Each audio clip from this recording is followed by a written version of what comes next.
It's 9:26 on a rainy Thursday evening. You stop at a small convenience store on your way home, mostly because you need gas and something cheap for dinner. While waiting at the counter, you remember the lottery ticket sitting inside your jacket pocket. You bought it 8 days ago and almost forgot about it. The jackpot was $16 million. At the time, you laughed at the idea of winning. Millions of tickets are sold. Why would yours be different? But while standing beside the store window, you decide to check. The first number matches. Then the second. You check again because you assume you read something incorrectly. Third number. Fourth. Your hands start shaking. When the final number matches, you stare at the screen without moving. You aren't thinking about mansions. You aren't thinking about sports cars. You're thinking, what am I supposed to do now? Because the ticket in your hand could completely change your life. And that's exactly why your first decision matters so much. You don't celebrate. You don't call your family. You don't post anything online.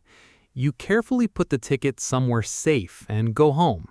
For the first time in your life, you possess a secret worth millions of dollars. And your first rule becomes simple. Until you understand what you're doing, nobody needs to know.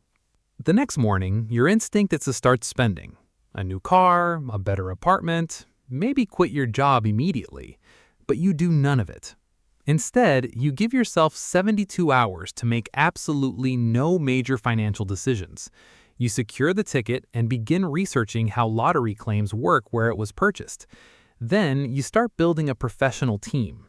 An attorney, a qualified tax professional, and eventually a financial advisor whose compensation and incentives you understand. Before claiming anything, you want answers to several questions. Can your identity remain legally private? What taxes could apply? What are the rules for claiming through a trust or other legal structure? How should the money be held immediately after receiving it? And most importantly, how do you prevent one lucky event from becoming one enormous financial mistake? You quickly discover that winning $16 million doesn't mean $16 million will simply appear in your checking account. Taxes, payout choices, and local rules can substantially change what you ultimately receive. So instead of planning your shopping list, you plan your protection strategy. Because your first objective isn't becoming richer. You already got lucky. Your first objective is avoiding becoming poor again. Once the money becomes available, something strange happens. Nothing around you has changed. Your furniture is the same, your phone is the same, your friends are the same. But financially, everything is different. You could dramatically upgrade your lifestyle tomorrow. You don't. For the first few months, you intentionally keep your normal routine. There's a reason. Sudden wealth can distort your perception of affordability. A $90,000 car suddenly looks inexpensive compared with $16 million. A $2 million house feels reasonable. A $40,000 vacation feels harmless. But that's dangerous thinking. Large fortunes rarely disappear because of one restaurant bill. They disappear when expensive decisions become permanent habits. A larger house creates taxes, insurance, maintenance, furnishing, and security costs. Luxury cars need replacing. Expensive vacations become expectations. Helping one person can create expectations from 10 others. So you create a waiting rule. No enormous purchases while the emotional shock of winning is still fresh. You can upgrade your life eventually, but first you need to understand what kind of life your money can sustainably support. Winning gives you options. Discipline determines how long those options last. After your professional team helps establish the appropriate legal and financial structure, you divide the money by purpose. One portion remains highly liquid for taxes, near-term expenses, and emergencies. Another portion is invested for long-term growth. Instead of trying to double your fortune quickly, you focus on diversification. Broad investments, high-quality fixed income assets where appropriate, cash reserves, potentially real estate or other investments you genuinely understand. The exact allocation depends on your taxes, goals, risk tolerance, and circumstances. But the philosophy is simple. You don't need another jackpot. That changes everything. Someone with $2,000 might dream about finding an investment that increases tenfold. Someone with millions doesn't necessarily need to take that kind of risk. Your priority can shift from chasing wealth to preserving and gradually growing it. You also establish a personal spending budget. Not because you're poor, because unlimited spending is how people turn large fortunes into surprisingly small ones. Your investments become the engine. Your budget becomes the steering wheel. And suddenly, the $16 million isn't merely prize money. It's capital capable of funding decades of choices, if you treat it accordingly. Money management turns out to be easier than relationship management. Your parents have bills. One friend has credit card debt. Another wants to start a business. Someone in your family is struggling with housing costs. You could help, and naturally you want to. But if everyone knows exactly how much money you have, every financial problem could slowly become your problem. So instead of becoming everyone's personal bank, you create boundaries before emotions take over. You establish a specific amount you're comfortable using for gifts and family support. Once that money has been allocated, requests don't automatically increase the budget. You also separate gifts from loans. If you give someone money, you decide beforehand whether you genuinely expect repayment. That prevents vague arrangements from destroying relationships. Most importantly, you learn to say, "I can't fund that." Having $16 million doesn't mean you can solve every problem around you. You can be generous without becoming financially responsible for everyone you know. That's one of the strangest lessons of sudden wealth. Money gives you the ability to say yes more often. Keeping it requires knowing when to say no. Several months pass. You've made some improvements. You live somewhere safer and more comfortable. You travel occasionally. You have more control over your time. But you deliberately avoid building a life that requires extravagant spending every month. Instead, you ask a different question. What would I do if I no longer needed a paycheck to survive? That's much more interesting than asking what you'd buy. Maybe you leave a job you hate. Maybe you work fewer hours.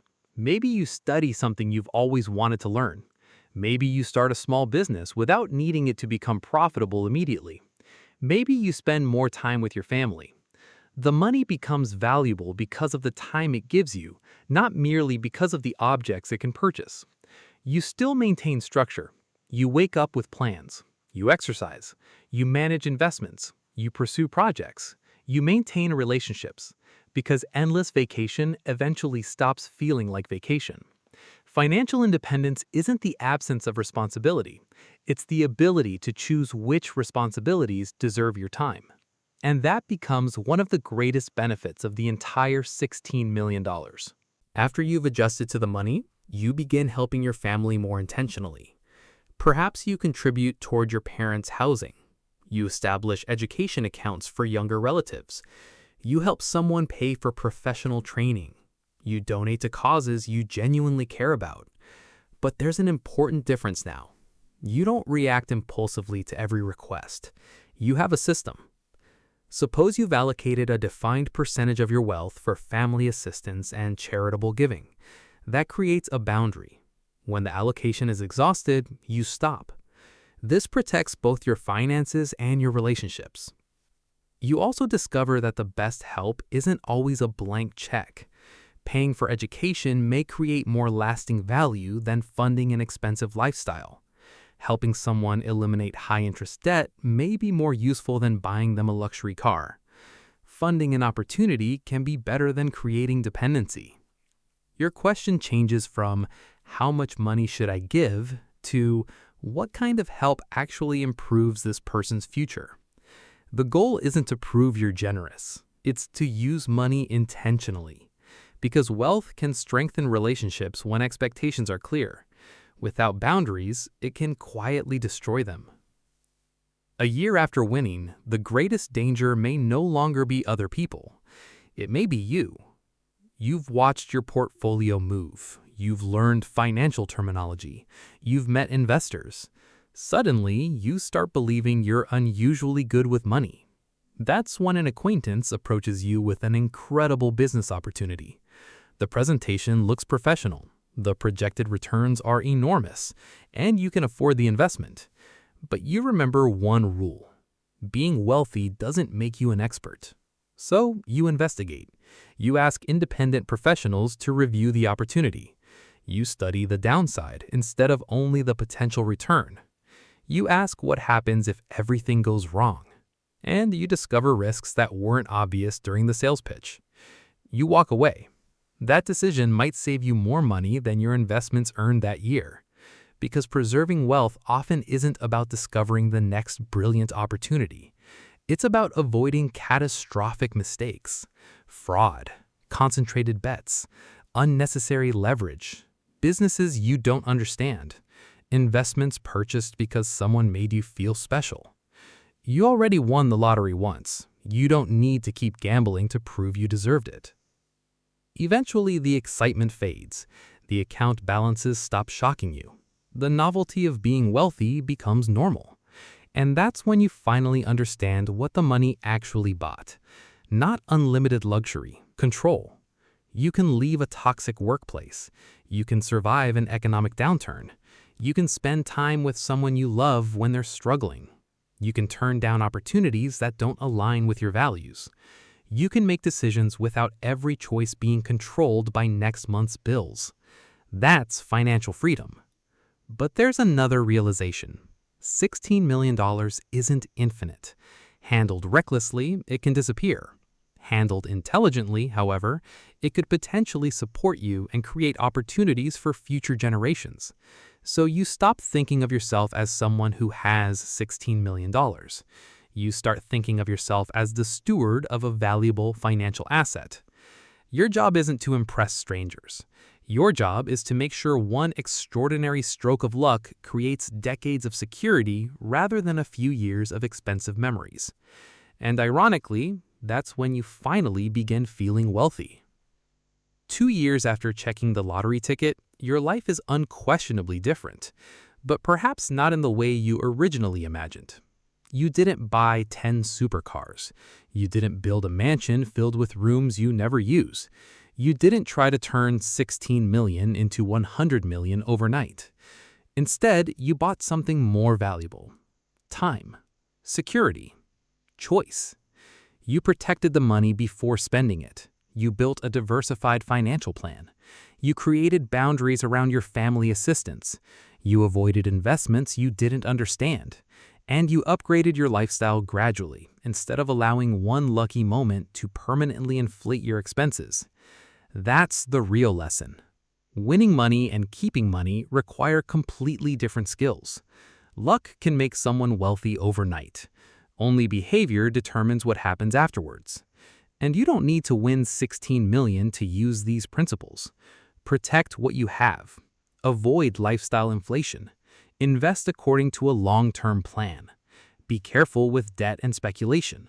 Create boundaries around your money. And use wealth to purchase freedom rather than attention. Because whether you're managing $16 million or your first $10,000, the fundamental question is surprisingly similar. Are you controlling your money, or is your money controlling you?